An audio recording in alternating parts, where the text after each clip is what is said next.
일본에서 유품 정리를 배우면서 향후 우리나라의 미래를 좀 보게 된 것 같습니다. 여러분들 아시다시피 일본은 우리나라보다도 먼저 초고령 사회를 맞이했습니다. 일본의 베이비부머 세대라고 하는 단카이 세대가 있는데요.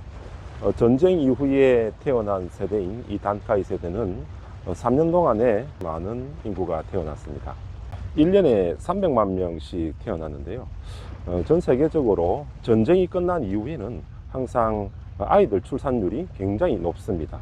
전쟁이 일어나면 대부분 남자들이 군인으로 차출이 되어서 전쟁터에 나가게 되고, 가족들과 떨어져서 살다가 전쟁이 끝난 이후에 가정으로 돌아오게 되면 출산이 굉장히 많아지게 되는 일반적인 현상인데요. 일본은 1945년도에 전쟁이 끝났는데 우리나라는 1945년 해방 이후에 1950년부터 1953년도까지 우리는 6.25 전쟁을 겪게 되었습니다. 6.25 전쟁이 53년도에 끝나서 우리나라는 본격적으로 베이비부머 세대가 1955년도부터 이제 출산이 굉장히 많아지게 되는데요.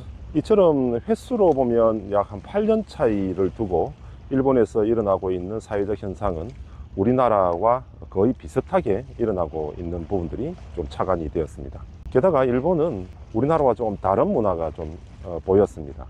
일본에는 집집마다 이제 불단이 있습니다.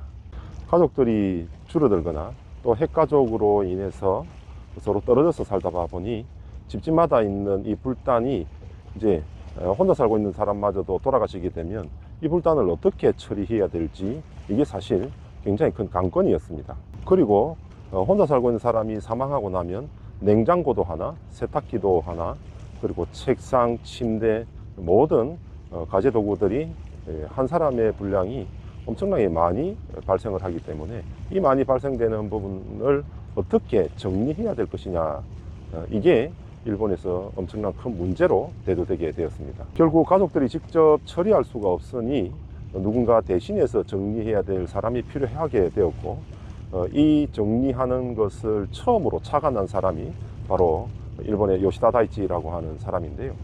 제가 방송을 보고 찾아간 분이 바로 요시다 다이치라고 하는 일본 키퍼스 대표입니다. 일본 대표께서 유품정리라고 하는 사업을 일본에서 처음으로 시작을 하셨고, 그리고 여기에 장례업종에 계시는 분들이 투자를 하면서 굉장히 회사가 크게 되었는데요. 일본에서는 합동공양이라고 하는 것으로 일종의 제사 같은 건데요. 유품 정리를 한 이후에 유품의 제사를 지내는 모습을 보며 저는 큰 감명을 받게 되었습니다. 정리한 이후에 카타미라고 하는 부분들과 그리고 또 유족들이 꼭 천국으로 잘 보냈으면 좋겠다라고 생각하는 것들을 합동공양을 통해서 유품 정리를 하는 것을 보면서 유품을 정리해서 이렇게도 정리하구나 라고 하는 것을 배우게 되었고요.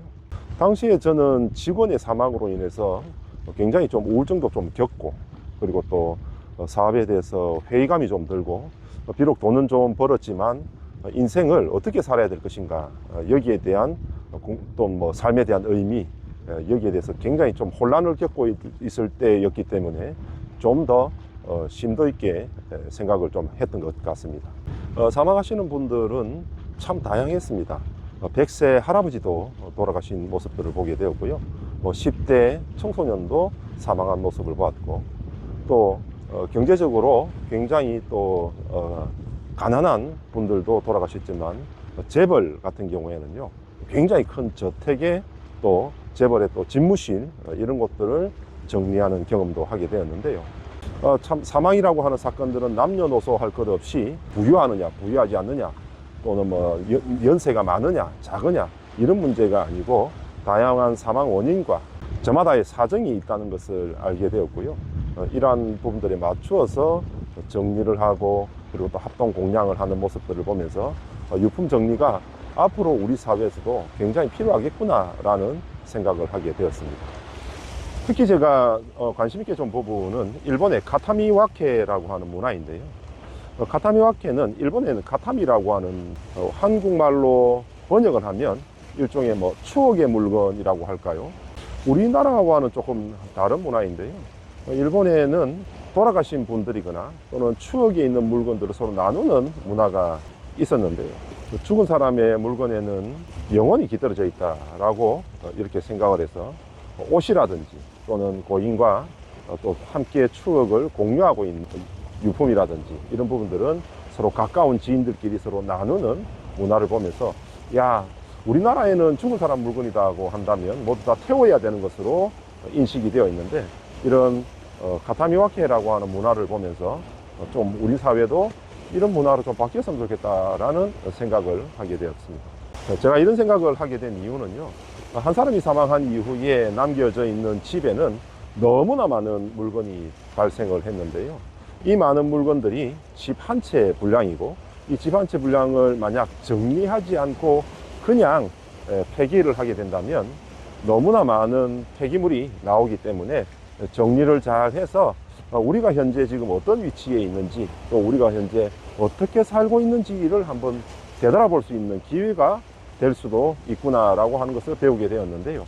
다른 사람의 유품을 정리하면서 가만히 생각을 해보니 저도 제 집에 너무나 많은 물건이 있는데, 이 물건들이 모두 다 대부분 다 제가 열심히 일을 해서 돈을 주고 산 것들인데, 한 사람이 죽고 나니 이게 모두 다 쓸모가 없는 것이 되구나 라고 하는 것들을 보면서 다시 한번 제 삶을 되돌아보는 기회가 되었던 것 같습니다. 그리고 조금 전에 말씀드렸던 이 불단이라고 하는 것을 어떻게 전승하고 개성할 것이냐, 이것이 이제 일본에서는 굉장히 좀 큰 문제로 남게 되었는데요. 딸만 있는 집이라든지 또는 분가에서 자녀가 없는 집이라든지 이런 가정에서는 불단의 주인이 사망하고 난 이후에는 더 이상 전승하거나 개성하실 분들이 계시지 않으니 이 불단을 없애야 되는 상황에까지 이르게 되더라고요. 소중히 다뤘던 것들이다 보니 이걸 함부로 없앨 수도 없고, 합동공양이라고 하는 것을 통해서 고인이 소중히 다루었던 유품과 함께 공양을 하면서 유족들이 그 슬픔을 이겨내는 모습들을 보면서 이것이 천국으로 이사를 보내는 일종의 행위이구나라는 부분들을 보게 되었는데요. 제가 일본에서 유품 정리라고 하는 업을 경험하면서 경험하면 경험할수록 미처 생각하지 못했던 부분에 대해서 많이 생각을 할 수 있는 계기가 되었던 것 같습니다.